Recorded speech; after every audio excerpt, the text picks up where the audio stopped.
Namyong, naka-experience na ba mo nga labad kaayo ang ulo tungod kay babad sa laptop, computer, or cellphone? Well, ako mag-isa ka semana na. So karon mo ato tag eye clinic para magpa-check and magpalit na lang pug eyeglasses protection from UV rays.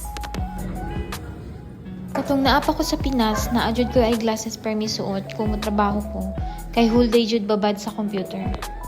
Pero a night before sa akong flight pa to Korea, aksidentally nalingkuran sa akong manghod ang eyeglasses. Maong niadto ko Korea nga walay eyeglasses.